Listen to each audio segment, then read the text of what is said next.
જય શ્રી કૃષ્ણ મિત્રો, આ વિડીયોમાં બહુ જ રસપ્રદ વાત કરવાનો છું. જો તમે ઇન્ડિયાથી કેનેડા આવવાના હોય કે તમે કેનેડામાં છો, તમને ખબર જ હશે. મિત્રો, સૌથી પહેલી વાત છે કે ઇન્ડિયા અને કેનેડામાં બહુ જ મોટો તફાવત છે. કમ્પેરિઝન નથી કન્ટ્રીઝનું, બરાબર.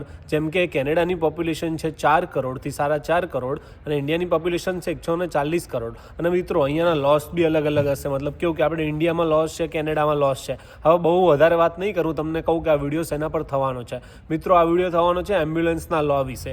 કેમ કે આપણે ઇન્ડિયામાં જ્યારે એમ્બ્યુલન્સ નીકળે અને તમે કેનેડામાં એમ્બ્યુલન્સ નીકળે ત્યારે સિચ્યુએશન આખી અલગ હોય. કેમ કે હું ઇન્ડિયામાં પણ રહેલો છું ને મારા 3 વર્ષ થવા આવશે કેનેડામાં રહે. અને મિત્રો, અહીંયા હું જે જોઉં છું એ બહુ જ શોકિંગ છે. સૌથી પહેલાં આપણે કેનેડાના લો વિશેની વાત કરી લઈએ કે એમ્બ્યુલન્સનો લો શું કહે છે કેનેડામાં. મિત્રો, કેનેડામાં લો છે મૂવ ઓવર લો. એટલે કે જેવી બી કોઈ બી બત્તીવાળી ગાડી નીકળી, કે લાલ કે વાદળી કલરની બત્તીવાળી ગાડી તમે જોઈ કે તમે સાયરન સાંભળ્યું, એવું જ તમારે ગાડી સાઈડમાં રાખીને ઊભી કરી દેવાની. અને તમે ગમે તેટલી ઉતાવળમાં હોય પણ કેવું કે જ્યાં સુધી એ ગાડી તમારા વ્હીકલથી પસાર ના થાય ત્યાં સુધી તમે તમારી ગાડી મૂવ ના કરી શકો. મિત્રો, અને લોકો બધા કરે છે. મતલબ 100 વ્હીકલ્સ હશે ને મારી આજુબાજુ, એ બધા 100 ઊભી રાખશે, કોઈ બી જશે નહીં સામે. હવે આ બધું કેમ? સૌથી પહેલી વસ્તુ કોન્સિક્વન્સીસ. મતલબ બહુ જ વધારે નુકસાન થાય જો તમે આ વસ્તુ ના કરો તો. કેમ કે આ વસ્તુ તમને લાખોનો ફાઇન અપાવી શકે છે. ઓન ટોપ ઓફ દેટ કેનેડામાં કેવી સિસ્ટમ છે, કેનેડામાં ડીમેરિટ પોઈન્ટ્સ પણ મળે. હવે ડીમેરિટ પોઈન્ટ્સ એટલે શું થાય? અહીંયા કેવું કે લાયસન્સ ઉપર તમારા પોઈન્ટ ચડે અને એ પોઈન્ટ તમારો ઇન્સ્યોરન્સ એટલે કે તમારો જે વીમો હોય, કેનેડામાં વીમો ગાડીનો મંથલી ભરવો પડે. એટલે કે વીમો તમારો 20-30% ઉપર લઈ જાય મંથલી. હવે તમે સમજો, અને એ બી 1 વર્ષ માટે નહીં, 3 વર્ષ માટે. અને એ પોઈન્ટ્સ બી તમારા લાયસન્સ પર રહે 2 વર્ષ માટે એપ્રોક્સિમેટલી. અને ગાઈઝ, એમ્બ્યુલન્સને કેવું હોય? હવે એમ્બ્યુલન્સ તો તમે વિચારતો હશો કે એમ્બ્યુલન્સ તમને કઈ રીતે ફાઇન આપશે, વોટ કે બરાબર, કે એમાં કેમેરા લાગ્યા હશે કેનેડામાં કે શું છે.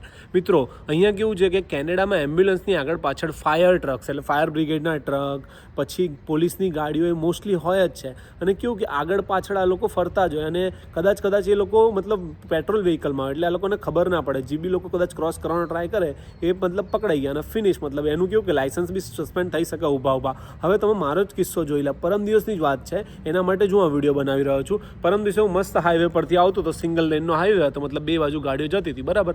અને એવી એક એમ્બ્યુલન્સ નીકળી સાયરન વગર, સાયરન વાયરન કંઈ નહીં, ખાલી બત્તી ચાલુ હતી. અને પાછળ એક ટ્રક હતો, અને એવી ટ્રક બી દૂર હતો. મતલબ કહું 500 મીટર જેટલો ટ્રક દૂર હશે. અને એમાં બી પોલીસનું કોઈ હતું નહીં. મતલબ કેવું કે પેટ્રોલ વ્હીકલ હતું એટલે આપણને ખબર ના પડે કે ભાઈ પોલીસનો ટ્રક છે. એટલે એને એસ્કોર્ટ કરતો હતો. મતલબ જેવું કોઈ નીકળ્યું એમ્બ્યુલન્સની આગળ, મતલબ મૂવ થયું એમ્બ્યુલન્સ જ્યારે જાય છે ત્યારે, એટલે મતલબ પકડાઈ ગયો ને અને આ બધા ફાઇન પડી શકે.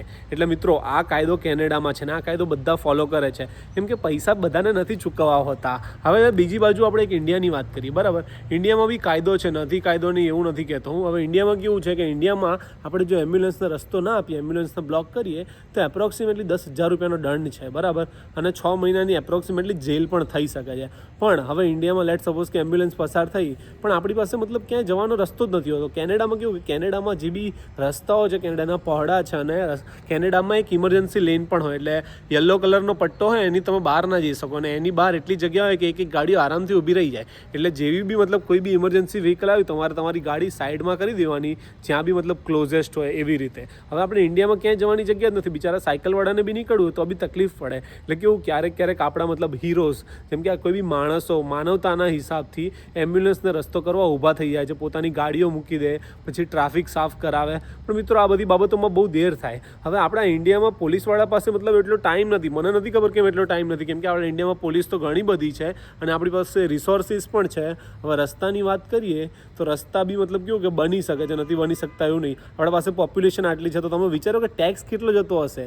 કેનેડામાં 4 કરોડની પોપ્યુલેશન છે, આપણે 140 કરોડની છે. બધા પાસેથી ગવર્મેન્ટ ટેક્સ લે છે, નથી લેતી એવું નહીં. એટલે મિત્રો, આ બાબત વિચારવા જેવી છે. કેમ કે બધાની જિંદગી, મતલબ કોઈની બી જિંદગી, જે માણસ એમ્બ્યુલન્સમાં છે એનું આપણે વિચારીશું ઇન્ડિયામાં તો બી મતલબ કેવું કે બહુ મોટો ડિફરન્સ આવી શકે છે. પણ આપણે આજ સુધી ક્યારે એવું વિચાર્યું નથી. આપણે એવું જ નથી વિચારતા કે ભાઈ આપણા પૈસા ક્યાં જાય છે ક્યાં નહીં. પણ આ મતલબ જ્યારે કોઈની જિંદગીનો સવાલ આવે, જ્યારે કોઈ ક્રિટિકલ લાઈફ આવે ત્યારે આપણને ખબર પડે. લેટ સપોઝ કે મતલબ હું જ એમ્બ્યુલન્સમાં હોય, હવે જેમ કે હું અહીંયા હોય ત્યાં હોય, હું અહીંયા જલ્દી પહોંચી જાઉં હોસ્પિટલ, ત્યાં હું એટલા જલ્દી ના પહોંચી શકું. પછી આગળની વાત આગળ છે, પણ આ ખાલી એમ્બ્યુલન્સના કાયદાની વાત છે કે ભાઈ ના, એમ્બ્યુલન્સનો કાયદો શું કહે છે ઇન્ડિયામાં અને કેનેડામાં. મિત્રો, તમારો શું ઓપિનિયન છે આ બાબત પર મને વિડીયોમાં જરૂરથી જણાવજો. અને તમને કોઈ ક્વેશ્ચન્સ હોય આ વિડીયો પર તો આ મારા વિડીયોમાં કમેન્ટ કરજો, હું તમને જરૂરથી આન્સર